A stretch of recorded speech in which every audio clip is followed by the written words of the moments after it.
Greetings and welcome to FactionMasters Season 6, Game 18, featuring the Savannah Elves, played by PetarPvZ, against the High Elves, played by DQI, who does happen to be our defending champion.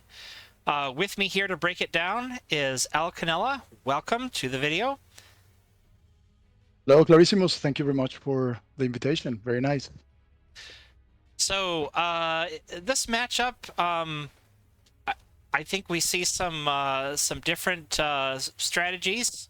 I know Savannah Elves tend to build up their boosts and try to have some explosive turns. How do you think the High Elves would want to counter that or counteract that? Oh, that's a tricky one. I'm not a very experienced High Elves player. I mean, I have played a lot of SE with Abushi.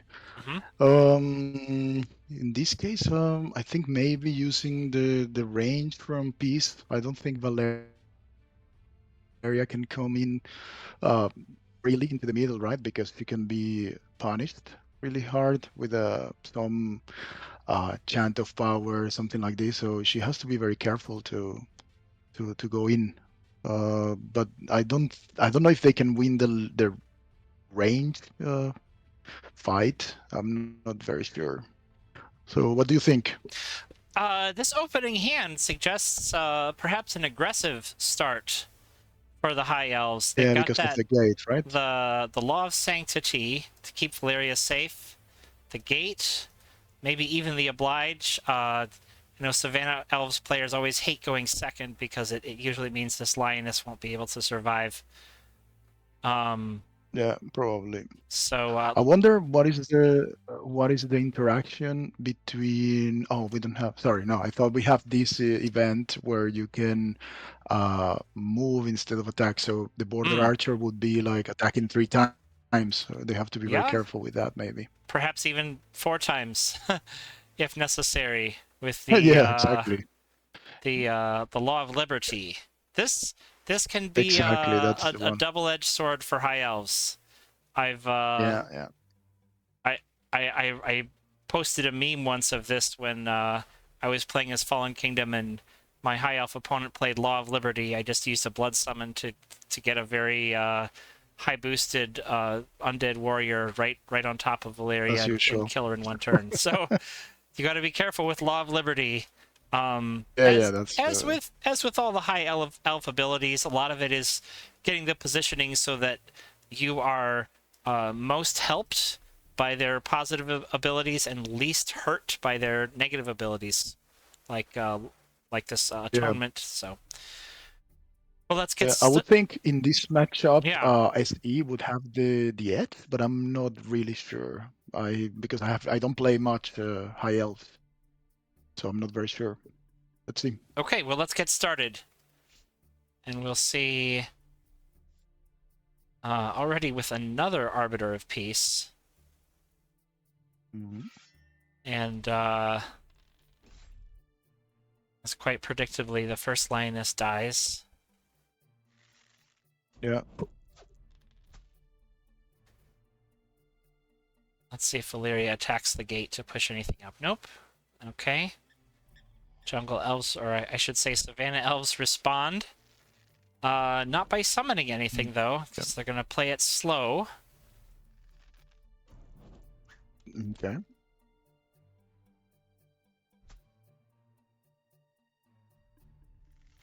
This is hurting the archer as well. Yep. Attack with the summoner first to try to minimize damage to your archer, but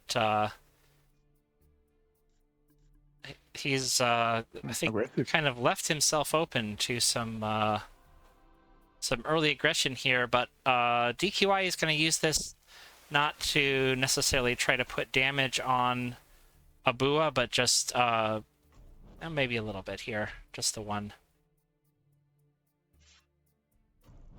Push up and create some positioning here. Nice.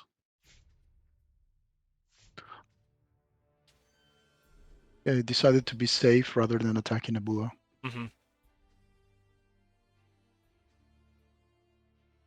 And we'll see the border archer get to do some trampling, but need to have enough boost to make that work. Or maybe it was just for the rhino to attack twice.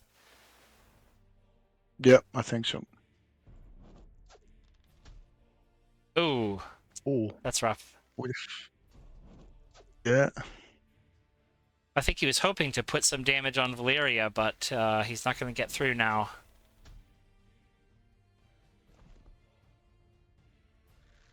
We do have enough magic for Titus. That can be a... Oh, wow. Bua having a little trouble rolling bow symbols there. It's not going to be Titus yet, just more commons.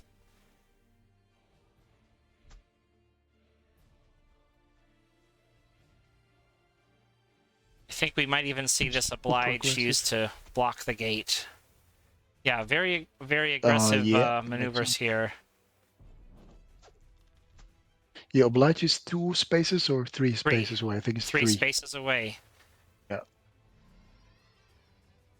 Yeah, there it is. Very, very slight mistake here from DQI not using the oblige sooner, which meant the attendant priest took 1 damage from the... Well, if he had used... I'll just pause it here for a minute. If he had used oblige from the beginning, the attendant priest would not have the atonement aura. Oh, of course.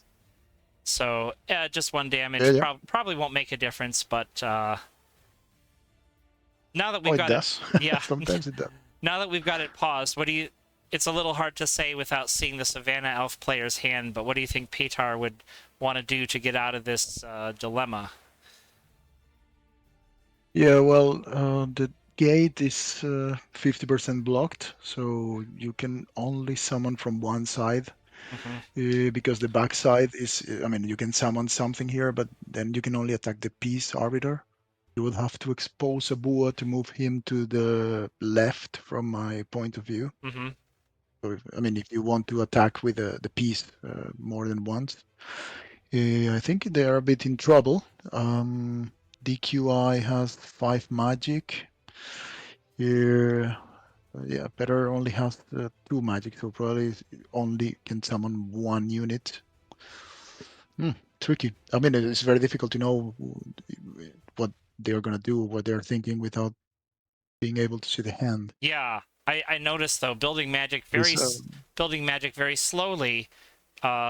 Savannah Elves have expensive commons. I'd like to have 3 or even 4 magic at all times, so you can summon more than 1 thing if you need to. Okay, well let's hit play and see how he responds. Border archer. Okay, he's gonna heal the rhino itself with a... Yep. Atonement. Oh, Abua found his bows.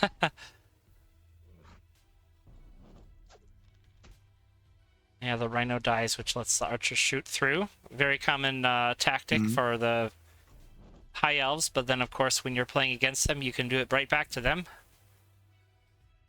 Yeah. And builds a couple magic so he can summon more things next time, but hasn't found any gates. I think he's gonna block the 3... I think he's gonna block everything. This is... Yeah, exactly. I wish. Maybe even push the priest forward for more damage. No, just push the archer back. Okay. I wouldn't.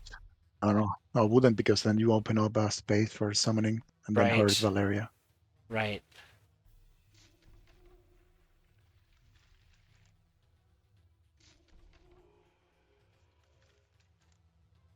Chant of Growth. Oh, did he play Chant of Growth before or after moving the archer? I think it was before. Missed out on a little bit of value there. I wonder why. I mean, he could have used for the 3 cards, right? Yeah. To boost the 3 units rather than only 2. Yep, minor. I would call that a minor misplay, but Abua's in a corner now. Yes. And now here's the Law of Liberty. Oh my gosh, super aggressive. Yeah.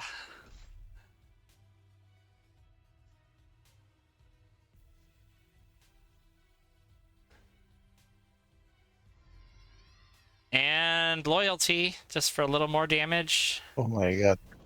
Yeah, that's amazing. Yeah, Abua's in some trouble. Now this is an advanced tactic here. I Oh my did not see god, that this is coming. amazing. Whoa. Very good. Very Nice. good. Nice ending. Yeah, very, very creative finish. It was a quick game. I mean, Yeah.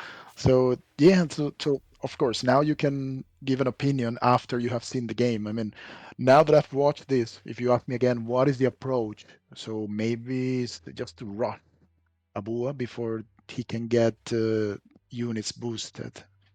So I think yeah, it works. It worked very Yeah. well. Very nice. Yeah. There's some very tricky maneuvering there. I thought, well, the Arbiter of War can do some damage to the Lioness but not kill it. And DQ, I said, no, I'm gonna take the win. You know, using Valerius' Exactly. ability. I thought it was interesting that he could have attacked the priest to push the Arbiter of War. I guess it doesn't matter too much, but Yeah. got the dice he needed with Abua trapped in a corner. He's not the most mobile of summoners. Yeah, agreed. He definitely relies on his This other is one of units the to keep him safe so he can shoot from protected areas. yeah, very very good. DQA is I know he's a very good player. I've faced him several times. Very good. All right. Well, It was that's very very interesting. Very nice, huh? yes. Thank you for joining me, and Oh yeah, thank you for inviting me. glad to have you Keep with doing this. us. Very And nice. yes, and thanks to all of our viewers. We will see you guys next time for more Faction Masters.